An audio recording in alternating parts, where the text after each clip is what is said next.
वाहिगुरु जी का खालसा वाहिगुरु जी की फतेह। सत श्री अकाल, नमो बुधाए, अस्सलाम वालेकुम। साथियों, आप जानते हैं सभी कि हम हफ्ते में एक प्रोग्राम लेकर आते हैं जिसका नाम है आज की मुलाकात जिंदे लोगों के साथ। और वॉइस ऑफ मानवता पूरे वर्ल्ड के अंदर सच्चे और ईमानदार से ईमानदार लोगों से बात करता है। और सच्चाई और ईमानदारी पे चलकर हम उन लोगों को जोड़ते हैं साथ में, जिनके साथ में जो गवर्नमेंट करती है वो उनका कभी सुना नहीं गवर्नमेंट ने, कभी सुनते नहीं, जिनकी आवाज कोई नहीं सुनता, उसकी वॉइस ऑफ मानवता सुनता है। तो आज के जो हमारा प्रोग्राम का नाम है कि मानव तस्करी हो रही है आज कोरोना के नाम पर है। एक फैमिली हमारे साथ में जुड़ी है इंडिया से, तो हम बात करेंगे इनसे। पहले इनका स्वागत करते हैं, उसके बाद में हम प्रोग्राम स्टार्ट करते हैं। क्योंकि आज देख रहे हैं कि पूरे वर्ल्ड के अंदर एक मानव तस्करी इतनी जबरदस्त हो रही है। पूरे वर्ल्ड के अंदर देख रहे हैं कि जितने लोग कोरोना की वजह से नहीं मरे, जितने डर की वजह से मारे जा रहे हैं। और जो डर हुआ है तो कोई बात नहीं, लेकिन इंसानों के पार्ट निकाले जा रहे हैं। बॉडी जब कोरोना बॉडी के अंदर होता है तो उसमें क्यों निकालने की जरूरत पड़ी? क्योंकि बॉडी के अंदर तो कोरोना होना चाहिए। अगर मर भी गया बाई चांस बंदा तो जलने के बाद में, दफनाने के बाद ही खत्म हो सकता है। उसके बावजूद भी उनके बॉडी से निकाले जाते हैं पार्ट। तो एक हमारे साथ में परिवार जुड़ा है, उनके साथ उनका स्वागत करते हैं उसके बाद में। क्योंकि इनके साथ हुआ है, इनके जो घर के मेंबर के हड्डियां निकाल ली गई है, लीवर निकाल लिया गया है, सब कुछ निकाल लिया गया है। ऐसे कौन से डॉक्टर हैं जो दुनिया के अंदर राक्षस का काम कर रहे हैं? ऐसे कौन से डॉक्टर जिन्होंने नकली डिग्री लेकर बैठे हैं? तो इनका स्वागत करते हैं, इनसे जानकारी लेते हैं कि इनके साथ में क्या हुआ। और साथियों, जुड़ रहे वॉइस ऑफ मानवता के साथ में, ये आपका अपना टीवी है जी मुशरत अली, आपका वॉइस ऑफ मानवता टीवी पर बहुत बहुत स्वागत।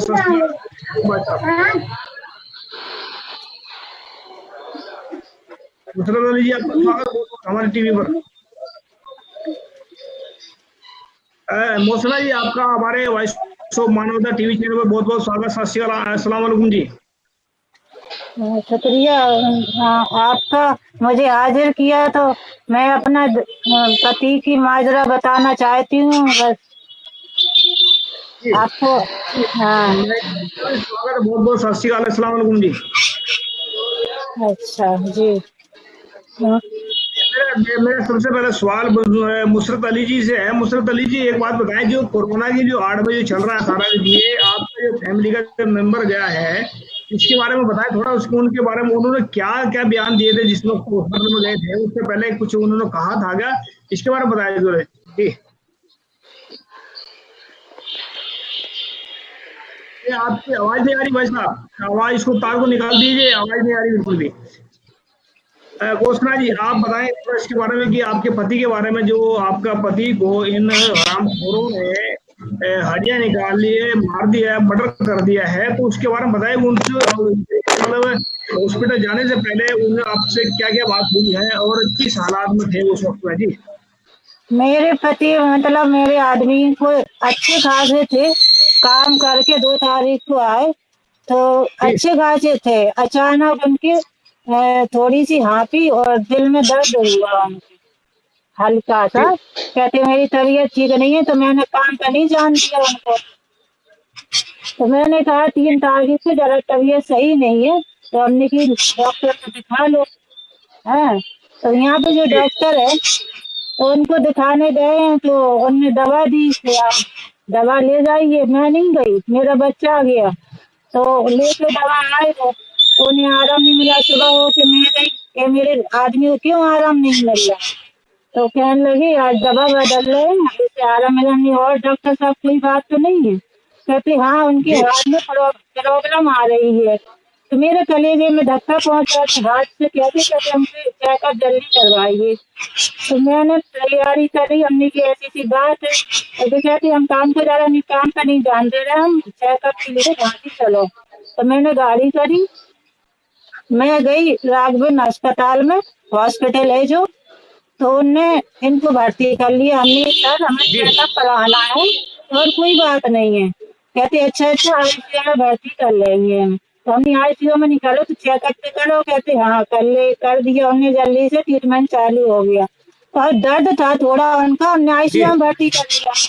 बोतलें भी चढ़ने लगी, जो कुछ हमने रिपोर्टें दी, हमने जो यहाँ से रिपोर्ट मिली थी खून की, एक्सरा भी मिला था, कुछ नॉर्मल था हर चीज उनकी, कुछ भी नहीं था। फिर उनने भी रिपोर्टें कराई, मतलब खून की कराई, एक्सरा कराया, करा के उनका ट्रीटमेंट चालू हो गया। और फिर मुझे बुला के कहने लगे इधर आइए। मैंने क्या, कहते आपके सब चेकअप हो गए, आपके आदमी को शुगर निकली। मैंने जी अच्छा, कहते एक चेकअप है जी, आप मेडिकल चले जाइए। हम नहीं, डॉक्टर साहब हम नहीं जाएंगे वहाँ, मतलब अलार्म करनी होती है, हमारे आदमी की तबीयत ठीक नहीं है। कहते नहीं आप घबराइए नहीं, मैं साथ में हूँ और कोई डरने की बात नहीं है, ये हम अपना पर्चा दे रहे हैं और आप आध घंटे के अंदर आ जाएगी। तो हमने की जी इनसे भी बात की मैंने। मुझे कहते अच्छा ऐसी बात है, आध घंटे के अंदर आई, चलो अपन लोग चलें और चेकअप। तो इनने आगे से मुझे बैठा दिया, आगे से गए। इमरजेंसी वालों ने कही नई बिल्डिंग में जाइए। नई जी बिल्डिंग में गए, उनने चेकअप किया तो कहीं भर्ती हो जाएगी। हमने भर्ती किया, कहते चेकअप चाहिए तो भर्ती होना पड़ेगा। तो हमने कितनी देर की, शाम को चेकअप मिल जाएगा आपका। उनने भर्ती कर लिया, मेरे आदमी को स्टेज पे ले गए, 4 मंजिल पे मुझे भगा दिया। मेरा लड़का साथ में गया है, और वो जो चेकअप थे, इनने चेकअप मेरे लड़के ने बताया कि पापा को मेरी शुगर है। तो इनने सुना जी कि नहीं सुना, इनने बंद कर लिया ये हमारे आदमी को। मैं काउंटर पे आई कि मेरे आदमी के चेकअप ले लो। तो इनने कहा अब कुछ नहीं जी होएगा, वो खुद चेकअप करेंगे। है इनने जो कुछ किया हमारे आदमी के साथ मुझे नहीं है मालूम। मैं 3 बार गई, मैंने टिकट कटाया तो मेरी हालत आदमी की बताइए क्या आप लोग कर रहे हो। कहते उनका इलाज हो रहा है, आप कोई बात नहीं है, हमने आज बात करा दे। कहते अलाउड नहीं है फोन यहाँ पे, है जी अलाउड नहीं है। अब 7 बजे की, फिर हम वहाँ बिल्डिंग के नीचे बैठे हुए, अकेले बैठे हम और अपना लड़का लिए। अब वहाँ की जी पुलिस वाले कह रहे आप आई हो, तालियां सुनाई होगी। हमने क्यों, कहते 5-5 दिन लग रहे हैं, यहाँ रिपोर्ट नहीं दे रहे। तो हम आए एकदम रोन पीटन लगे। तो पुलिस वाले बच्चा घबराई नहीं है, कल आपकी रिपोर्ट आ जाएगी। मेरा आदमी चलता हुआ गया, वहाँ सीसी कैमरे भी होंगे, देख भी सकते हैं। अच्छे खासी बोली आदमी के चेकअप चाहिए। अब इन लोगों ने मेरे आदमी के साथ क्या किया, क्या नहीं किया मुझे कोई मालूम नहीं। बस ऑफिस से मैं जाऊं, इनने रिपोर्टें नहीं भी नहीं ली। मोहतरम, तो 5 मोहतरम एक तारीख मिनट को आप रुकिए। हाँ एक मिनट आप रुकिए, एक बार मैं ये छाट करिए, मैं इनसे बात कर लेता हूँ। बुशरत अली जी, हाँ आपको आवाज आ रही है क्या हमारी? हाँ सर ये आपका जो है ना, मेरे ख्याल है वायर जो है ना, तार को हटा दीजिए, आपकी आवाज नहीं आ रही यहाँ पर, इसमें सिस्टम आवाज नहीं आ रही आपकी। अच्छा या आप या यहाँ पर सर दोबारा जुड़िए आप दोबारा जुड़ना, दोबारा ट्राई करें। महेश जी आप बताएं थोड़ा इसके बारे में कि जो जैसे आपके डैडी जो थे, उन्होंने जो बात की थी, उसमें जो शुरुआत में जो बात है वहाँ हॉस्पिटल में जाने से पहले आपके साथ में क्या बात की थी, उनको क्या महसूस कर रहे थे वो, इसके बारे में बताएं थोड़ा जी। सर सर जी सर मैं बोलना चाहती हूँ। जी बोलिए बोलिए बोलिए जी। सर मेरे कुछ सवाल हैं उन डॉक्टरों से, हत्यारों से, कि मेरे पापा को पहली सवाल तो ये है कि ना मुझे हिंदुस्तान से कुछ मेरे अपनी सरकार से वैर नहीं है, ना दुश्मन, वो मेरे ना सरकार दुश्मन है ना हिंदुस्तान। मेरे को सवाल सिर्फ उन डॉक्टरों से है कि पहली बात तो ये सवाल है कि मेरे पापा को शक के बिना पर उनको कोरोना वार्ड में क्यों डाला गया। जब आपने सैंपल लिया था तो उनको घर वापस भी भिजाया जाता है, क्योंकि मेरे जो बहुत से लोग, पहली बार तो उन्होंने सैंपल दिया ही नहीं था, उनको कोरोना वार्ड में सीधे जाके डाल दिया और तब उनकी रिपोर्ट भी नहीं आई थी। और बिना ब्लड की रिपोर्ट लिए बिना उन्होंने ग्लूकोज क्यों चढ़ाया मेरे पापा को। जी उन्होंने ब्लड रिपोर्ट नहीं की थी, उन्होंने 2 दिन बाद ब्लड रिपोर्ट ली थी, जो आई थी मेरे पापा जब खत्म हुए तब उनकी ब्लड रिपोर्ट आई थी, उनको शुगर निकली थी, उन्होंने ग्लूकोज चढ़ाया उनको। और फिर ये सवाल है कि मेरे पापा के हाथ पैरों की नसें क्यों कटी हुई थी, उनकी कलाई का गोश्त क्यों निकला हुआ था, उनके नाक मुंह से सबसे खून क्यों आ रहा था, और मेरे पापा के पैरों को तौलियों से क्यों बांधा गया था। उनके पैर तौलियों से बंधे हुए थे सर, और उनकी कलाइयां पूरी कटी हुई थी, गोश्त निकला हुआ था, और उनको एक सर जी तो जी उनको आप मोबाइल में नहीं, जी जी जी उनको मोबाइल नहीं दी। जी सर साथी ये रुकिए, तो सवाल ये साथी ये कोरोना सवाल वार्ड जो खड़े में किए हैं जी, कोरोना वार्ड में मोबाइल देना अलाउड है। मेरे पापा को मोबाइल भी नहीं दिया गया, ना उनसे बात कराई गई। ये भी पता नहीं है वो खत्म भी हुए थे उस टाइम कि नहीं, ये तक नहीं पता है। मेरी मम्मी से झूठ बोलकर सिग्नेचर कराए गए, अंगूठे लगवाया गया कि आपके पेशेंट खत्म हो चुके हैं, उनकी बॉडी ले जाइए आप। तो मेरी मम्मी कहने लगी पहले उनका चेहरा तो दिखा दो मैं। तो मेरी मम्मी को चेहरा तो दिखाया नहीं, तो चेहरा दिखाए बिना उनसे अंगूठा भी ले लिया और सिग्नेचर भी ले लिया, और कहने लगे आपकी बॉडी नीचे चली गई है, उनसे अपनी बॉडी ले जाइए। तो मेरी मम्मी नीचे गई तो उनसे कह दिया कि आपकी बॉडी फ्रीजर में रख दी गई है। उसका कोई सबूत ही नहीं है मेरे पापा जब कि उस टाइम खत्म हुए थे कि नहीं। और उनको सर 6 तारीख को रात 10 बजे पापा को सीरियस बताया गया था। उसके 20 मिनट बाद फोन आता है कि आपके पेशेंट की किडनी खराब हो गई है। फिर उसके तुरंत 20 मिनट बाद फिर आता है फोन कि आपके पेशेंट के फेफड़े खत्म हो गए हैं। उसके फिर 20 मिनट बाद फोन आता है कि आपके पेशेंट का हार्ट बंद हो रहा है, और हार्ट बहुत मुश्किल से आता है। फिर थोड़ी देर बाद उन्होंने फोन किया कि आपके पेशेंट का देहांत हो गया है, और बॉडी ले जाने के लिए आप ये डॉक्यूमेंट्स ले आए कि डॉक्यूमेंट्स पर सिग्नेचर कीजिए और अपनी बॉडी ले जाइए। कितना बड़ा ये झूठ बोला गया है। तो उनकी फोन जो आपको कॉल किया उन्होंने, उनकी फोन रिकॉर्डिंग है आपके पास में? अगर रिकॉर्डिंग हो तो हम उसके ऊपर कार्रवाई कराएंगे उसके ऊपर। तो रिकॉर्डिंग अगर है मिल जाएगी तो हमें उसके ऊपर कार्रवाई कराते हैं। जो डॉक्टरों ने काम किया है, जो डॉक्टरों ने कॉल की है, जो परेशान किया, मतलब कॉल कर करके उनको हम कार्रवाई कराएंगे उनके ऊपर। अगर उनकी फोन रिकॉर्डिंग मिल जाए हमें तो अच्छा रहेगा। जी मुसरत अली, आपको मेरी आवाज आ रही क्या? सर आपकी आवाज बिल्कुल नहीं आ रही है, तार को हटा दीजिए जो आपने कान का लगा रखा है ना, इसको शायद इससे आवाज नहीं आ रही है, उसको हटा दीजिए एक बार।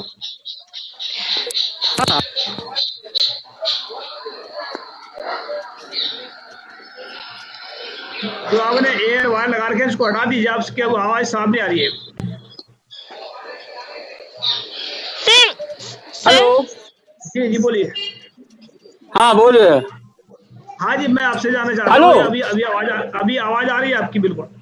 तो इसको कैमरे में रख दीजिए, आराम से बैठ। मैं आपसे जानना चाहता हूँ, जैसे जो मृतक है वो आपसे बात की होगी उन्होंने पहले जाने से पहले, हॉस्पिटल में जाने से पहले, तो क्या क्या बात की थी उन्होंने, कैसे कैसे मतलब क्या महसूस कर रहे थे उस वक्त में? तो मैंने ये कहा कि मैं तो भोपाल में रहता हूँ। हेलो, मैं भोपाल में रहता हूँ। बोलिए। मेरे पास फोन आया भाई का बाहर, बोले मैं हॉस्पिटल में कोरोना चेक कराने जा रहा हूँ।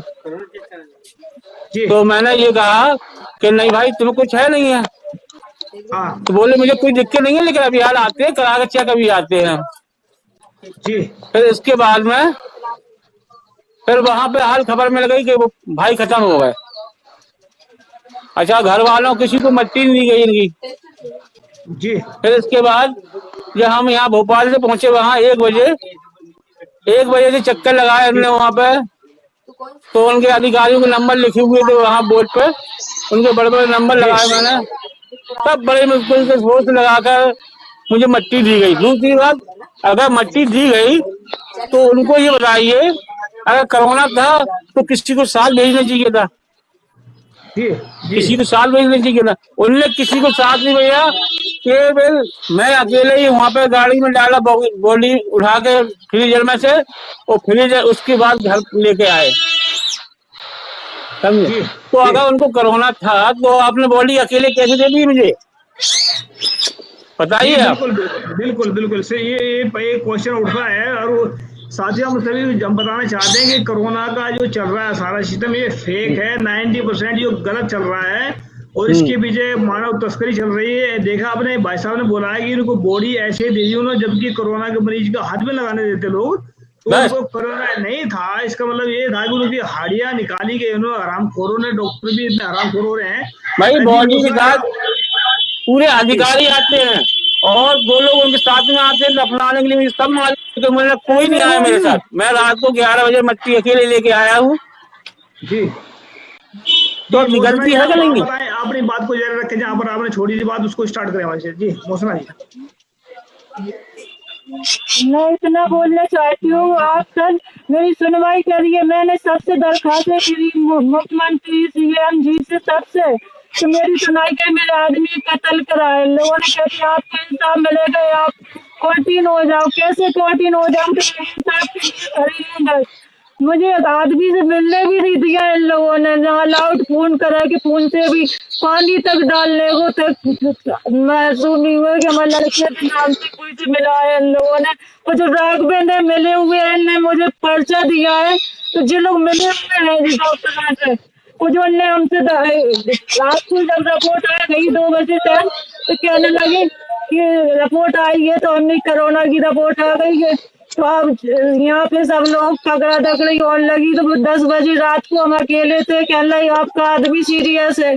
मैंने सर क्या किया आप लोगों ने? कहते आपका आदमी सीरियस है तो आप ऊपर आइए। मुझे बताते हैं आधा घंटे पे कहने लगे फेफड़े खत्म हो गए, गुर्दे खत्म हो गए। फिर थोड़ी देर में कहने लगे हार्ट बंद। हमने सर आपने क्या किया? मेरा आदमी इतना अच्छा था। आप लोगों ने कह रहे भगवान के ऊपर है वो। अब कैद कर लिया उनने, कोई को देखने नहीं दिया, पॉजिटिव में डाल दिया। तो क्या करें सर? आप इंसाफ दिलाओ। मुझे कुछ नहीं चाहिए। न मोदी जी ने से कहे थे कि जनता के साथ ये क्या कर रहे हैं सब लोग। किस जरा सी रिपोर्ट के लिए गए और उनने कैद कर लिया। ऐसा तो नहीं कीजिए कि अलग करो, फिर पॉजिटिव आ जाए तो फिर उनका इलाज उनका भी नहीं है बिल्कुल। कैसे इलाज किया? उन्हें रिपोर्टें दी इन लोगों ने। हमने रो के रह गए, रिपोर्ट तो ले लो। इन लोगों ने रिपोर्ट चलाया जाता है। क्या करें हम? इतने छोटे छोटे बच्चे हैं, कैसे क्या करें? हम तो पागल है हम बिल्कुल। कैसे इन लोगों ने हमारी जान ले ली? हो जब हमने दिया नहीं इन लोगों ने, दस्तखत करवा लिया, वो भी दस्तखत में 9 नंबर है कि हम पूछ सके इन लोगों से। तो नंबर भी गलत दिए इन लोगों ने। कितना हमारे साथ धोखा किया है इन लोगों ने। और जब मिट्टी नहीं, हमने सर मिट्टी तो दिखा दो, तो कहते आपकी बॉडी नीचे पहुंच गई है। हम नीचे भगते हुए हैं, कहते आपकी फ्रीजर में रख दी, आपको नहीं दिखाएंगे। मैंने सिर फटका पुलिस थाने भी, चौकी भी गए कि हमारी मिट्टी दिला दो। इन लोगों ने नहीं थी। फिर हमारे देवर को हमने फोन किया भोपाल, वो आए, कहते आप भाभी घर पे जाओ। मैंने इनसे कहा मुझे तो बंद करो, मुझे भी कोरोना होएगा। मैंने खोपड़ी फोड़ी दरवाजे, इन लोगों ने कोई ने बंद नहीं करा। मैं रोती हुई अपने घर पे आ गई बस। और जब देवर मेरी बॉडी लेके आए तो मैंने कब्रिस्तान पे, ऐसी बुरी हालत थी उनकी सर कि जमीन फट गई हो जाती उनकी हालत। अपने आप गाड़ी में ऐसी बुरी तरह से मिट्टी लेके आए हैं जिन लोग, उनकी चैन अपने आप टूट गई है। तो मैंने शकल देने में शकल निकाली गई तो नाक से खून, और क्या कहते पूरे बदन से खून चल रहा था। तोलियां बनी थी उनके पैरों से। कैसे इन लोगों ने कैसे कत्ल करा है, कैसे नहीं? हमें तो इंसाफ चाहिए सर, और कुछ नहीं।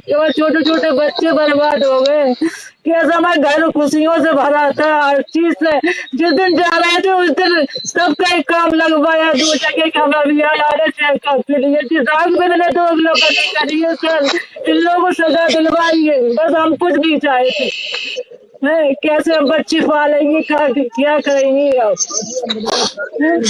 ही इंसाफ करिए। बड़े सदस्य चले गए दुनिया से, वो दुनिया से चले नहीं गए हैं। इनको हराम खोरों ने कत्ल किया डॉक्टरों ने।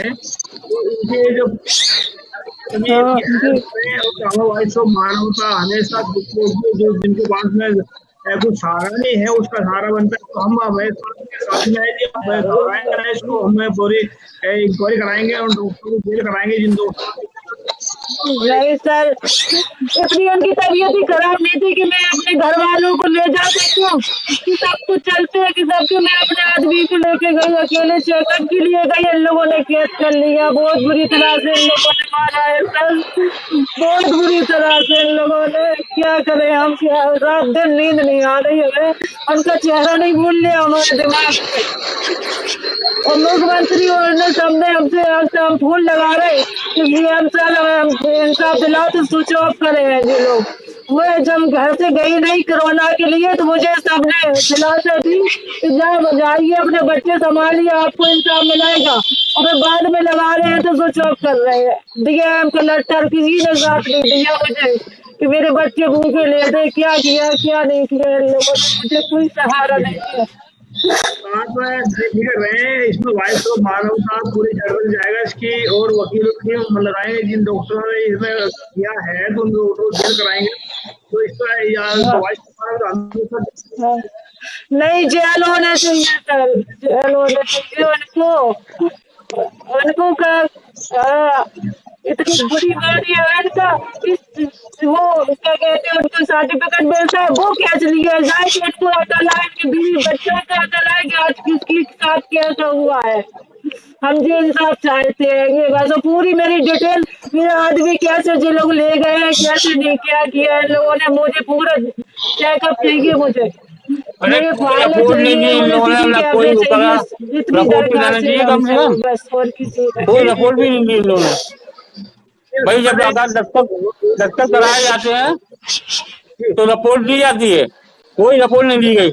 हाँ बोलिए सर। जी आप बताएं, इसमें कुछ कहना चाहती है जो आपके डैडी मतलब जैसे हालात में घर पहुंचे थे उस वक्त, मतलब हम तो बिल्कुल दर्द भरी कहानी है, हम सुनना चाहते हैं और लोग सुनाना चाहते हैं, क्योंकि आज आपके साथ हुआ, कल को किसी और के साथ में हो जाए इस तरह का हादसा, तो ऐसे में क्या कहना चाहते हैं? और सर मेरा सवाल है कि सर जी हेलो जी बोलिए। मैं सब सर, ये अजीज पत्रकार है, अजीज के पुत्र अशद मंसूरी पत्रकार है जो, तो उन्होंने मेरे पापा को झूठा बदनाम किया कि उनको कैंसर था। इन्होंने मेरे पापा को इनके पास कौन सा सबूत था कि क्या था? उन्होंने कहा कि उन्होंने अखबार में, पत्रकार है वो, अब यहाँ कोच के रहने वाले हैं और वो अभी के लिए वर्तमान में झांसी में रह रहे हैं, तो उन्होंने मेरे पापा को झूठा बदनाम किया कि इनको कैंसर था। और ये सब मेरे पापा को ना कभी कोरोना वो कैंसर था ना ही कुछ था, क्योंकि मेरे पापा ने 2 साल पहले मेरे भाई को खून दिया था। और सब उन्होंने सर डॉक्टरों ने ये हमें शक है कि डॉक्टर और वो पत्रकार मिले, क्योंकि डॉक्टरों ने ये समझा कि कोरोना का पेशेंट 2 दिन में अचानक कैसे मर गया। तो उन्होंने इसको छुपाने के लिए, अपनी लापरवाही को छुपाने के लिए अशद मंसूरी पत्रकार से मिलकर मेरे पापा को कैंसर घोषित कर दिया कि कोरोना से नहीं, ये कैंसर से खत्म हो गए। मेरे पापा की सुनवाई की जाए, से मेरे पापा को श्राप दिलाया जाए। अब सर पहले जैसे लड़की ने बताया इनमें कि जो पत्रकारी बता रही है, क्या उनको कैंसर था क्या पहले? आप क्या कहना चाहेंगे? जी नहीं, कोई कैंसर नहीं था, कोई कभी नहीं था कैंसर। कैंसर अगर होता तो कोई रिपोर्ट होगी, कोई रिपोर्ट मिली इन लोगों को? क्या है? दूसरी बात, सबसे बड़ी बात तो ये है कि वो अच्छे खाते गए, तो मेरी भोपाल से बात हुई कि मैं भाई अभी हाल चेक करा के अभी आते हैं, तो मैंने कहा ठीक है। फिर इसके बाद में जब मुझे बड़ा 24 घंटे में खत्म हो गए तो मैं भागा यहाँ से। मट्टी नहीं दी जा रही थी, इनकी लाश नहीं दी जा रही थी, जो इनसे सब बोलते हैं सबको दिया नहीं जा रहा था। फिर बड़ी मुश्किल से सबको दिया कह रहे थे जलाएंगे इसको, हम बोल रहे थे इसको जलाएंगे हम देंगे। और दूसरी बात, सबसे बड़ी अहम बात तो यही है कि अगर वो पॉजिटिव है तो मेरी भाभी भी साथ में थी, तो वो बोल रही थी मुझे भी साथ में लो, क्वारंटीन करो, तो दोनों को साथ क्वारंटीन करनी चाहिए था ना। हाँ बिल्कुल। ऐसा होता है कि अगर मेरी कोई दिक्कत है, मेरी बाइक क्या है तो मेरे साथ आना, तो उसको चेक करके आप अंदर ले सकते हैं आप। तो आपने तो बात नहीं करने दी, न मोबाइल पहुंचाया वहां पे, न मिलने दिया, ये सब क्या था? ये क्या मतलब था इसका? बस मैं योगी जी से कोई बुराई नहीं चाहता, ना कोई बुरे है, हम सच्चाई के लिए साथ देना चाहते हैं। सच्चाई के साथ दे हो और मुझे कुछ नहीं चाहिए, जो सच है उसको सच कहना है। ये तो सारे झूठे लोग बैठे हैं इसमें, राजनीति में क्या है और मीडिया में क्या है। तो जो तस्वीर चल रही है इसके पीछे 4 लोगों ने देखी सरकारों को और मीडिया जो हॉस्पिटल वालों को सबको। अब मान लो इनके मासूम बच्चे हैं, क्या करेंगे बताइए? हम लोग खुद मजदूरी कर रहे हैं, क्या करेंगे बताइए आप? जी हम वादा करते हैं आप सबसे कि जो वॉइस ऑफ मानवता है, ये संस्था है कि गरीबों की मजदूरों के साथ रहती है, तो हम इसकी गारंटी देते हैं कि इसकी बच्ची का हम जो है खर्चा पानी हम उठाएंगे, और इसको जितने भी पढ़ना चाहती है आने वाला वक्त में जो भी करना चाहते हैं हम कराएंगे इसको अपनी तरफ से, हम जो भी कर सकते हैं।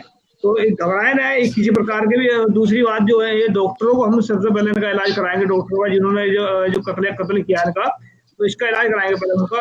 जी आप बताएं जी मौसमा जी, आप इसमें के जो मतलब कैसे मतलब आपके जो आस पड़ोस के लोग हैं उन्होंने क्या सहारा दिया आपको, या कोई आपको एनजीओ वगैरह या कोई और इंडिया से कोई ऐसा जत्थेबंदी आपके पास में आई जिन्होंने साथ देने की बात की है? नहीं, किसी ने कोई सहारा नहीं दिया। हाँ मुझे बहुत सहारा दिया है, मतलब जब मिट्टी आई है मुझे तसल्ली भी दी है और किसी ने भी साथ दिया है, खाने पीने तक का सहारा दिया है। पड़ोस वाले हैं सबने सहारा दिया, मुझे बहुत तसल्ली दी। मेरे आदमी की मिट्टी भी सही से नहीं होने दी इन लोगों ने।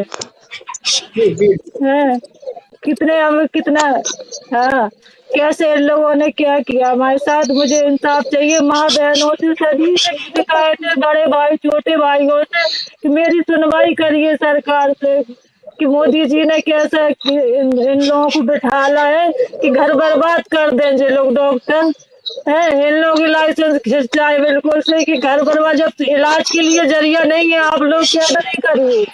मुझे भी कैद किया तो ऐसे वहाँ इंसान लेटे थे कि बेचारों की बोतलें चढ़ रही थी तो खींचने वाला भी कोई नहीं था, रो रहे चीख रहे अपने हाथ से निकाल रहे। मेरा आदमी तो दर्द में डला तो वो पानी भी नहीं पी पा रहे, वही उनके साथ कैसा क्या हुआ मैं आंखों से देख के आई हूँ। मेरे रोंगटे खड़े हो गए मेरे, क्या ये लोग वो नली खींच के जा रही अपनी पेशाब के लिए। क्वारंटीन में थी ना, ये क्वारंटीन में थी जब ये देखा है ना सब दूर से, क्वारंटीन में देखा है सब पहने दूर से देख रहे हैं, दूर से। ऐसा थोड़ी सरकार होती कि बिल्कुल निरल बीमार हुए तो बीमारों जैसा खाना पीना दो, खैर करो उनका इलाज करो या कैद नहीं करो, वो अपना खुद इलाज करवा रही चाहे भीख मांग के करे। जब अच्छे खासी हो जब आप कैद कर लो के रिपोर्ट के लिए चाहिए है। अब उनको सीरियस हो या ज्यादा तबीयत खराब हो तो आप कैद कर लिया, उनकी जान निकल जा रही, घर बर्बाद हो रहे हैं, बस इतनी सुनाई करवाना। मैंने सुना कि आपने इसके ऊपर एक कहानी लिखा, इसके ऊपर उसको बताएंगे थोड़ा, अगर लिखा है आपके पास? हाँ जी जो आपने लिखा है उसको कहानी लिखी है उसके ऊपर, उसको बताएंगे थोड़ा सा अगर बता सकते हैं तो? क्या आवाज समझ में नहीं आ रही? जो आपने जो लिखी है ना जो लिखा है, मैंने सुना कि आपने कुछ लिखा है इसके ऊपर, तो इसके बारे में कुछ बताएं। हाँ किसका बच्ची का? जो हॉस्पिटल में जो जिसको आपके पति आपने कुछ लिखा था उस वक्त, मैं सुना है, तो उसके बारे में बताएंगे क्या लिखा था आपने उसमें? हाँ इसमें अखबार में जी आप समझ आप समझ में नहीं आ कह रही रहे हैं कि आपने क्या लिखा था वहाँ पे, दस्तखत करे थे? हेलो सिग्नेचर किए थे उन्होंने। आप बताएं जी नैसी, आप बताएं इसके बारे में क्या कुछ मतलब क्या जो लोग के हैं उन्होंने हम लोगों को क्या सहारा दिया और आने वाले वक्त में आपको क्या सहारा दे सकते हैं, वो बताएं इसके बारे में जी। किसी ने कोई सहारा नहीं दिया। मैं हिंदुस्तान को सुना सकते हैं, मतलब इतना कह सकते आवाज नहीं आ रही मुझे। आप दोबारा जुड़िए, दोबारा मैं जी आप बताएं कि जो पड़ोसी जो लोग हैं वो मतलब आस में थे हो रहे हैं, उनको बताएं उन्होंने आपको लोगों को क्या सहारा दिया और आने वाले वक्त क्या वादा किया आप लोगों ने जी? हमें कोई हमदर्दी दी सहारा बहुत कि आप निकल आइए, जो कुछ जरूरत पड़ी मुझे भी लेने भी गए है, तो घर में भी सहारा दिया, बच्चों को देखा वाली भी की मुझे किसी ने ना, पुलिस वालों ने बाहर से देखते हुए मेरी बच्ची 2 दिन बाद निकल के आई, बच्ची को देखा वाली की है मेरे घर की सबने, वही पड़ोस वालों ने, और किसी ने पुलिस लगी रहेगी, पुलिस ने भी सहारा नहीं दिया किसी कि हमारे घर ऐसे सुना, किसी को भी नहीं छोड़ा सबको। कोई ने भी सहारा नहीं दिया सर, सामने के 2 घरों ने सिर्फ सहारा दिया और कोई मेरे मतलब पूरे परिवार को ले गए थे जी, तो मेरे सब निगेटिव निकले, मेरे ससुर देवर मेरे 3 बच्चे, बस मैं तो एक मेरा लड़का ही सोचते थे, एक बोर्ड में लोग निकाल के आ गए। हमारी हम लोगों को तो कुछ बीमारी होती लक्षण होते कुछ नहीं था, और तो उससे पहले होता नहीं होता सर, बताइए आप। मेरे कुछ की दर्द भी नहीं, जुकाम भी कुछ नहीं, मैं क्या करूं? मेरे आदमी को भी होना मुझे होना चाहिए था। मुशर्रफ सर भाई आप सवाल ये है कि हाँ हाँ तो सर हम यही चाह रहे हैं कि इन बच्चों का भविष्य आगे क्या होगा। आवाज आता है। और दूसरी बात ये है कि जो कोरोना, हम तो इतना ही जानते हैं कि सारी रिपोर्ट है वहां से निकाली जाए कि इनके साथ क्या क्या क्या हुआ, क्या परेशानी हुई, क्या नहीं हुआ, सब दिखाया जाए। ये चाहते। एसएससी वाली हेलो आप जुड़ चुके हैं आप जी। हाँ तो फिर बता, तो बस मुझे कुछ नहीं चाहिए, मुझे बस यही चाहिए मेरे भाई के साथ क्या हुआ था क्या नहीं हुआ था, आप उसकी सारी रिपोर्टें दीजिए, वीडियो उसमें जो कैमरे लगे हुए हैं उससे जानकारी मिलनी चाहिए कि कहाँ क्या हुआ था, वो दिखाएं हमें। और हमारे हमारे भतीजे भाभी के लिए, छोटे बच्चे हैं, इनके लिए कुछ अच्छा बुरा करा जाए, सरकार करे, कुछ देखे। इसमें सरकार तो पता नहीं करेगी नहीं करेगी, लेकिन हमें हम इतने उम्मीद के साथ में कह सकते हैं कि वाइस ऑफ मानव का हमेशा साथ में रहेगा, और भी जितने आपके साथ में लगाएंगे जो आप लोगों की हेल्प कर सके, तो ये साथ में खड़े रहे। और ये आने वाले उसमें और भी जो होने वाले थे इस तरह के, मतलब आपने बोला अभी इसमें वाइस ऑफ मानव तो टीवी पर आ गए, बहुत बहुत आप लोगों का, क्योंकि सच बोलने वाले आजकल बहुत कम लोग बचे हैं, और सच को बहुत कम बोलकर भी बहुत सारे पीछे हट जाते हैं, लेकिन सच्चाई का रास्ता करने वाले बहुत कम लोग होते हैं। तो आप लास्ट में कुछ कहना चाहते हैं मुशर्रफ जी आप? अच्छा, मुझे तो कोई ने पसंद नहीं करा, मुझे ना क्वारंटीन करा किसी ने, मैं मट्टी लेके आया था, मुझे कोई क्वारंटीन नहीं हुआ, न मुझे कुछ हुआ, मैं फिर आके भोपाल आ गया। तो सीधी बात है ना, वो कोरोना पेशेंट थे ही नहीं है, उनको तो ऐसे ही मार दिया, उनको हम लोगों ने, ऐसा है। तो उनसे यही पूछी जाए, जब अगर कोरोना पेशेंट थे वो, तो आपने आदमी क्यों नहीं भेजे अपने दफनाने के लिए, किसी को नहीं भेजा, उन्होंने ऐसा क्यों कराया था?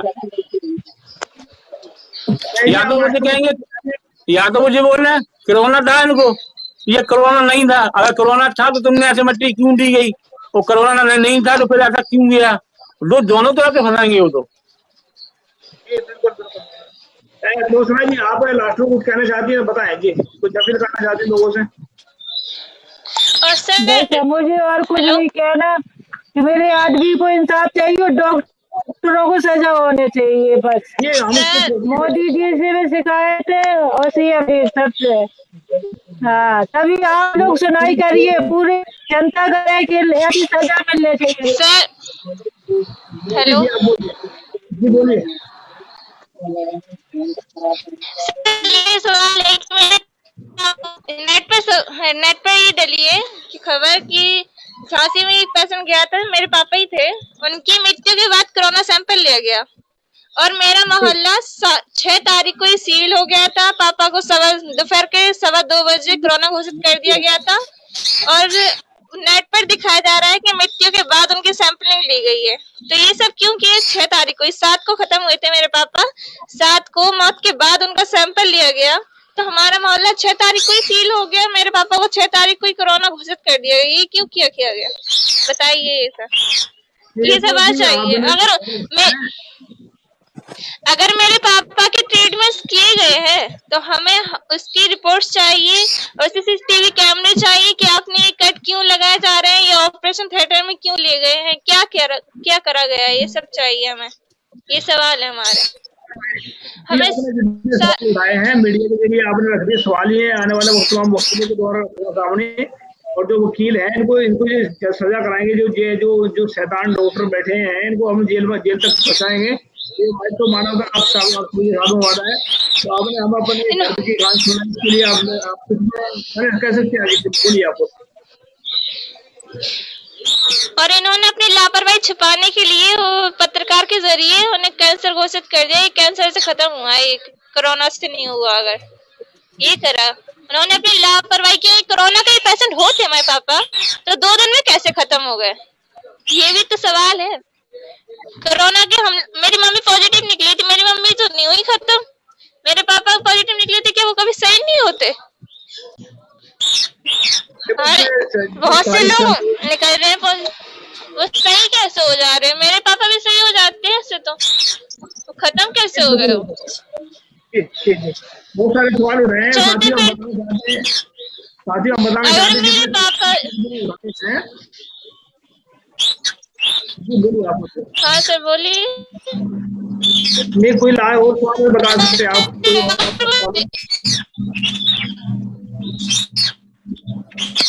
समझ में नहीं आ रही आवाज। अच्छा और एक बात थी सर, उनकी मट्टी देने की इन लोगों की मर्जी नहीं थी, इनकी मट्टी देने की मर्जी किसी की थी नहीं, जलाने की बात कर रहा है सब डॉक्टर। वो तो सीएम हेल्प लाइन और फलाने जगह ऐसे नंबर लगाकर मुझको मट्टी मिली गई, बड़ी मुश्किल से। मट्टी देने का सवाल ही नहीं था, उसकी दे ही नहीं रहती मट्टी। मेरे घर वालों को सबको भगा ही दिया था इन्होंने बुरी तरीके से। जी हम जानते हैं इसके पीछे साजिश चल रही, बहुत बड़ी साजिश चल रही है। मुसलमानों को क्या जो भारत के मूल निवासी जिनको दलित बोलते हैं इनको मारने की साजिश चल रही है। कोरोना के आड़ में इनको मारा जा रहा है, हम जानते हैं इस बारे में, और इसको आने वाले उसको हम देखेंगे क्या करना। लेकिन हम जो डॉक्टर है जो इन्होंने गलत किया हम जरूर खिले दिलवाएंगे, और हम वादे करते हैं कि लड़की का जो तो आप तीनों का हमारे और उम्मीद करते हैं आप इसी तरह से सच बोलते रहेंगे और ऐसे ही मतलब आप दम खड़े रहेंगे तो हम आपके साथ में वाइस भारत आप खुद के साथ में, और इसको कार्रवाई को जो है इनको जेल तक पहुंचाएंगे लोगों को जिन्होंने काम किया है। तो थैंक यू आपके लिए। अब ऐसा ना हो ऐसा ना हो अभी आपसे बात हो रही है यहाँ सब जगह दिखेगी तो हम लोगों को परेशान किया जाए फिर उसका इलाज भी होगा। परेशान तो ये कर रहे हैं, वो तो परेशान तो करते ही हैं, लेकिन उसका इलाज भी है। वहाँ पर बम सेफ का संगठन चल रहा है, बहुत सारे संगठन ऐसे चल रहे हैं। तो आपने कोई गलत बात बोली नहीं, आपने कोई गलत बात भी बोली है तो संविधान देखिए अगर कोई आता है पुलिस वाला उसको हम देखेंगे, ठीक है। आप इसके तो आप धन्यवाद हमारे साथ में मानव के साथ में ये आपका अपना टीवी। अस्सलाम वालेकुम।